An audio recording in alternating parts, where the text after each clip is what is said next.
Hi everyone, thank you for being here with us. My name is Atsimba Rodriguez, and I would like to welcome you to another episode of Can TV. We will be discussing toxic relationships. So if you have any questions or concerns, please feel free to call us at any point at the number that will appear in your screen. I'm here representing CAWC, Connections for Abused Women and Their Children. And before we start, I would like to show you where you can go and find information about our organization.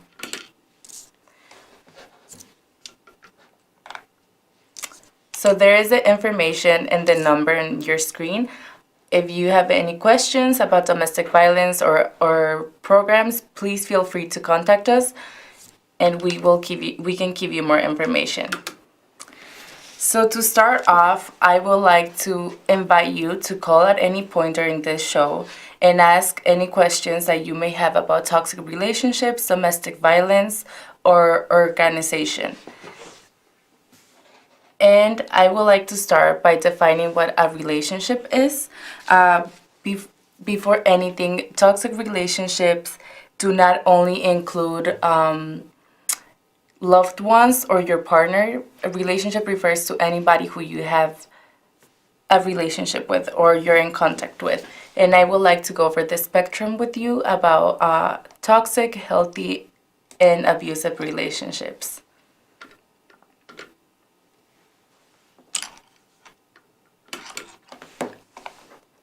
Okay, so we're going to be comparing the difference between healthy, unhealthy, and abusive relationships throughout the show. The first thing that we will compare is communication. And communicating, it's one of the biggest issues in many relationships. A lot of times we might have issues with communication even in healthy relationships. So I would like to talk to you about what that will look in a healthy relationship, in an unhealthy one, and an abusive one. First of all, in a healthy relationship, you talk openly about problems and listen to one another. You respect each other's opinions. In an unhealthy one, communication, it's a problem that arises because you fight or you don't discuss any of the problems that you have with each other. So you basically just keep your feelings to yourself. In in an abusive relationship, their communication is very hurtful and it shows through insults or demands. So nowadays, we see that in many relationships, communication is one of the biggest issues, right? Throughout time, we have been told to keep things to yourself. It might not be a big deal, or we just don't know how to communicate our feelings and we just express them in very hurtful ways. And that's when a relationship becomes abusive, right? So it's very important to communicate what you feel in a very healthy way where you can openly discuss your boundaries and you can discuss your expectations from your partners, okay?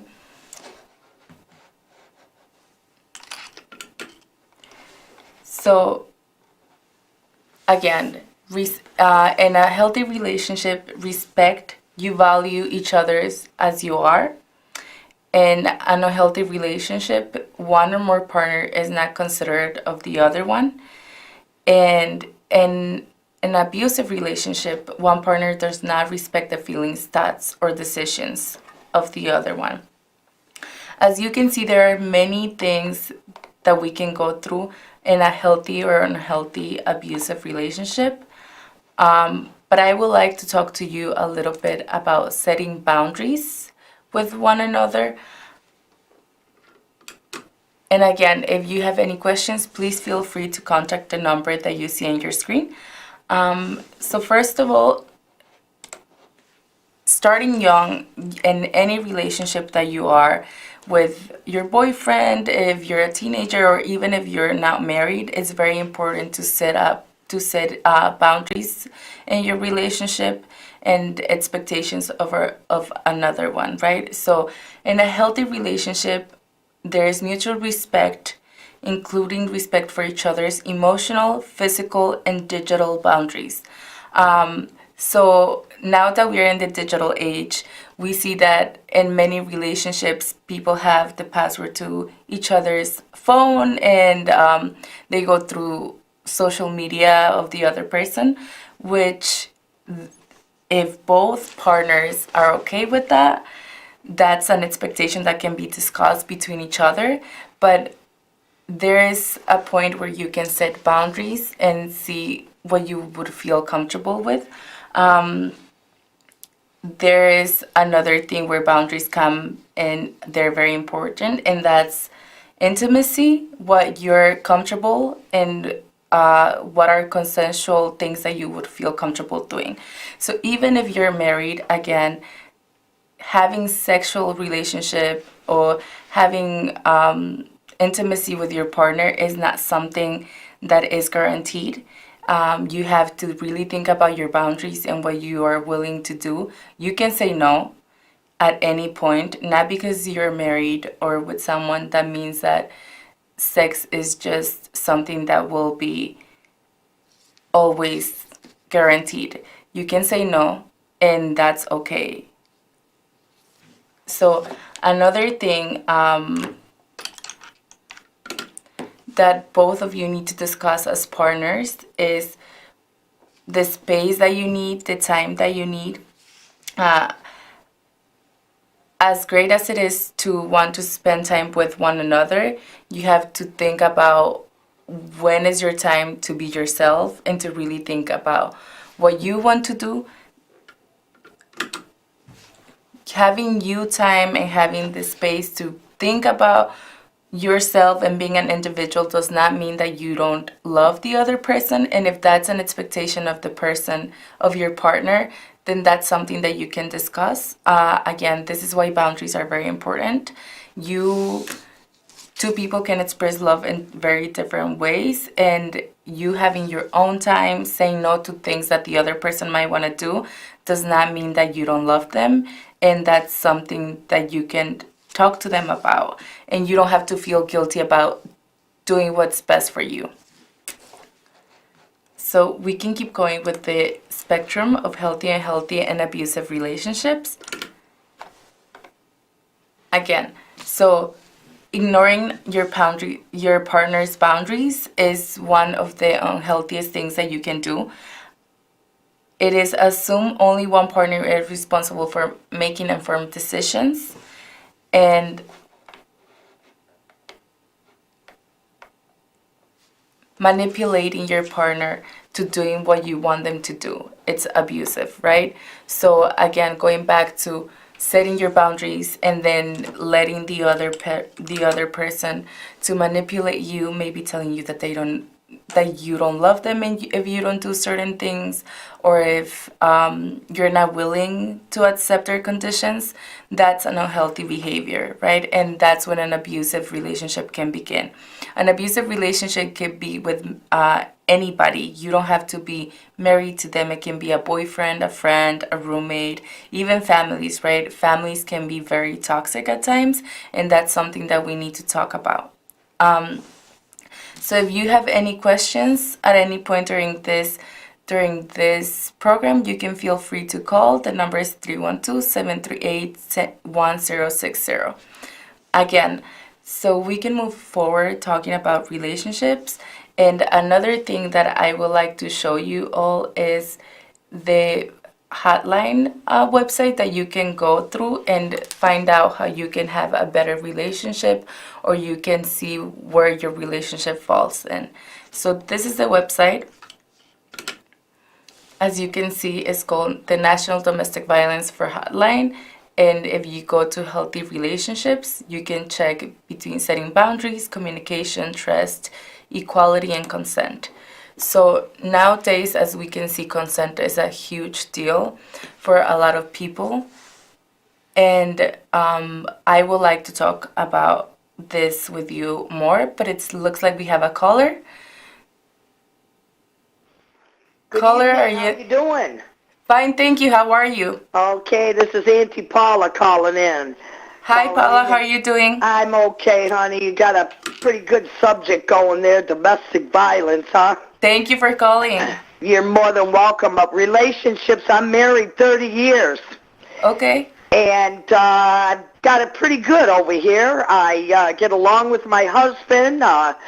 We are both Italian, and we both have tempers. And the secret to a good marriage is when you see something going on and he don't feel good and he's got a problem with something, just walk away for a little while. Go take a walk for about a half hour. It might not be the problem because of you. It might be the problem because of his job or his car or his shoes or whatever. Right. You see your husband getting upset, go take a walk away until he calms down.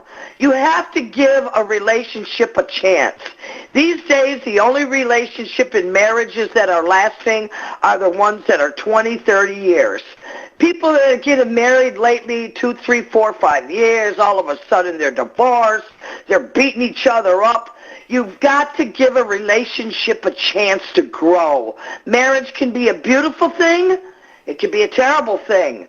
You can be stuck in a domestic violence and your esteem is down. The guy's beating you up. You can't figure out where to go. Get out. Right. Figure out how to get out. Because an abusive relationship never stops. Once they hit you, that's it. Only takes one. I'm 30 years with my husband, and he's never put a hand on me. That's awesome. You know what I'm saying? I mean, and I know there's a lot of stress going on in the world right now, and sometimes, for some reason, the husband takes it out on the wife, the kids, the cat, the dog, you or me. Men are like, they're in control, but they can't control themselves. They want to take it out on other people. Now, there's women that beat up guys. Yes. You know, that starts it going. That, you know, domestic abuse can happen to anybody, right? Absolutely. Absolutely. And you know what? That's not okay. And I think that throughout times and in our society, we have been told that mainly as women, we should just, you know, stay quiet. And if sometimes we can't stay quiet. And we Sometimes shouldn't, right? We have to stand on our feet. Yes, ma'am. We need to speak up. So thank you, Paula, for calling again. And right, a lot of times it's great to take time and to really think about yourself and think about what you want to do.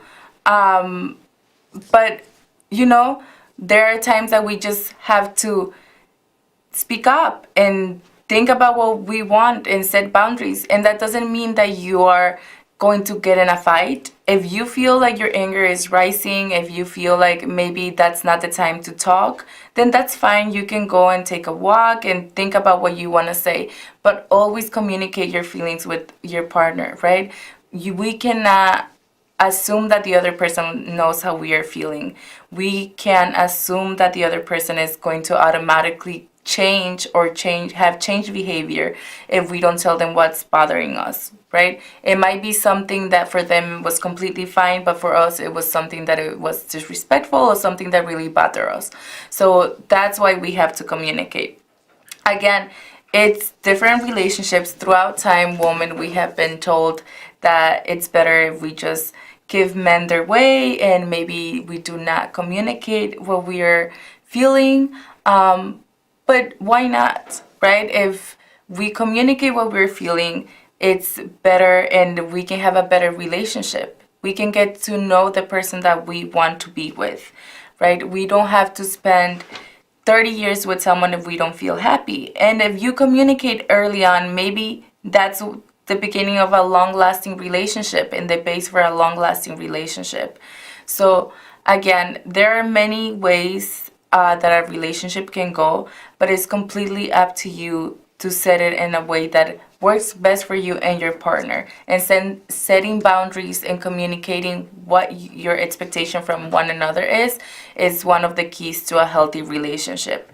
Again, relationships are not going to be perfect, but this is why we want to have this program with you, and we can show you ways that maybe they can work a little bit better. You don't have to stay in a toxic relationship thinking that they might get better, because in many ways they become abusive before they become better. It looks like we have another caller. So caller, Yes, and good evening, and also thanks for taking the call. I heard what Paula, I agree a lot with what Paula said. One thing I don't agree with, you Mm-hmm. got to tell somebody. Speak up. There's some man that's in your family. There's an ex-boyfriend maybe you could speak to, a neighbor, somebody. Don't hold it in. But listen, you know what? I wish probably more men need to listen to your show. I don't know, 'cause men ain't really ready to admit that they're doing these kind of things. But Yeah. more men need to listen to the show. But you know what? Let me tell you something. Of I course. also see what women do. They try to fix a man. How in the heck can you fix a man? You don't fix nobody. If that person ain't right, leave it alone. Leave it alone. Thank you so much for You saying gotta that. have that train. You gotta just move. If you got a person that you need to fix, I will run away as quick as possible. I don't want to be with nobody that I gotta fix. I don't want to be with nobody in a day. If I think it's not right, I'm gone. Listen, men are not men. Men don't know how to respect the woman. That's why you see a lot of women nowadays without no man. Men don't know how to listen. Now, trust me, I am a man, and I love my woman. I've been with my woman since I was 10 years old. I'll be 70, January 27th. We've That's been together. awesome. And the most easiest thing that a woman wants us to do is listen. And you're Just right. So listen. this is why we are talking about communication. Thank you so much for your input. I agree with you, right? Communication is the key, and listening is the other part of this spectrum. We cannot expect someone to communicate if we're not listening with an open ear. A lot of times we just talk and we are listening just to respond, but it's very important just to keep listening and to really think about where your partner is coming from. Do not listen to respond and have. It's not a game of who wins and who has the best response. It's about listening and really thinking about what they're coming from. Um, Thank you so much for our callers and for what they're saying. Our caller just now, he said that if you have someone that you want to fix, you would rather leave. And the thing is that a lot of times, just women and men stay in a relationship because they might feel like they might have an impact in someone else and because they want to change them. And the thing is that someone will not change if they're not willing to, right? So as much as you feel like you can love that person and like your love is going to change them, that is not going to happen if they're not ready to change. And a lot of times that change is not going to happen because of someone else. That change comes because they're ready to change. Again, if you have any questions, please feel free to call. Thank you so much for everyone that has been calling. Now I would like to talk to you a little bit more about consent. And let me. So consent, what it means is a mutual agreement between partners about what they want to experience. Again, I want to repeat, if you're in a relationship, if you're married, one of the partners wants to have sexual intercourse and the other one doesn't, then it's not going to happen. Sex or any other type of activity, it's not granted even if you're married. You can still say no, and that has to be respected. Okay? Consent needs to happen every time. Yes, every time. It's not something that is granted again. If you don't want to do something, you can say no, and that's completely fine. And that does not mean that you don't love the other person. Consent is not a free pass. So if you said yes one time, that doesn't mean that it will keep happening, and that doesn't mean that the next time that you want to do the same thing, it's yes. You can say yes today and you can say no tomorrow, and that's fine. So there is no such thing as implied consent. If both of you are married, that doesn't imply that the other person is going to do whatever you want whenever you want. If you are boyfriend and girlfriend, that doesn't mean that there is just implied consent and you will do whatever your partner wants you to do. There has to be the question of if you feel comfortable doing whatever it is, if you want to do it, and then it happens. It's not consent if for any reason you're afraid or unable to say no. So with this, if you're afraid or you're unable to say no, that's not consent. If you are afraid for your life, if you're afraid that something will happen to you, if you say no, that's not consent. That's a survival skill. A lot of women in abusive relationships won't say no. They will agree and they will just go with it because they're afraid that something will happen to them. And that's something that as a society we have to understand. When a woman is in an abusive relationship, in a toxic relationship, there is no choice. You just have to do whatever is going to help you get to the next day or to survive, or it's going to make your life less difficult. So this is why it's very important, because a lot of times a toxic relationship, that's how the beginning of an abusive one. If you're in a toxic relationship, if you're a viewer right now and you think that maybe there are a few things that are not sitting well with you, that your relationship it's in a shaky ground and it might be toxic sometimes, but other times it's very nice and everything is peaceful. There are a lot of things that you can talk to about with your partner, and that's okay. And you can talk about these concerns of yours, and if they're willing to listen to you, then maybe it's something that can be fixed. But if you see that they don't see it like you, or they're just not willing to work with you in your relationship, then you're in a toxic relationship and you have to think very hard of what your expectations are from this relationship. Moving forward, once you get married or if you keep going with this relationship, it can cause a lot of damage to you, right? So a lot of times we get into a relationship happy and we feel our best, and that's how we should all feel in a relationship all the time, right?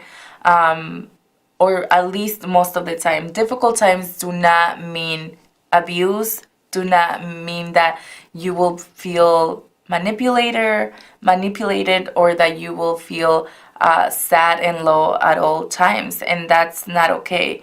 We have an erroneous idea that relationships are work, and yes, they might be work. Communicating is work, right? Setting boundaries is work. Dealing with someone that is toxic, dealing with someone that is manipulated, and you don't know how they're going to react to certain things, or you don't know how your relationship is going to be today and then tomorrow, that's not work. That's just a toxic relationship that can very easily transform into an abusive one. So please take the time to think about these things. If you have any questions or concerns, feel free to call our hotline. We have a 24-hour domestic violence hotline, and I will put it in your screen right now. The number is 773-278-4566. We also have our phone number, and our phone number is 773-489-9081. We provide very different services for you, and we have legal advocates, we have counselors, we also have a shelter. We have counselors at a few hospitals in the city, including Stroger and Northwestern, and we have our main office in Humboldt Park. So if you at any point feel like you want to continue talking about these things, or you might feel like you're in an abusive relationship, please feel free to contact that number that I just gave you. You can also look up cawc.org, and you can find our information. Again, I want to show you one last time the website, the National Domestic Violence Hotline, and I want to invite you to take a look and just go over the spectrum of relationships, and you can see what a healthy relationship is, what an unhealthy one looks like, and you can see what they have and what are some good things to think about. So I would like to thank you for being here with us today and giving us the space to be with you for a moment and talk about toxic relationships. Thank you so much. My name is Atsimba Rodriguez, and I hope you have a good day.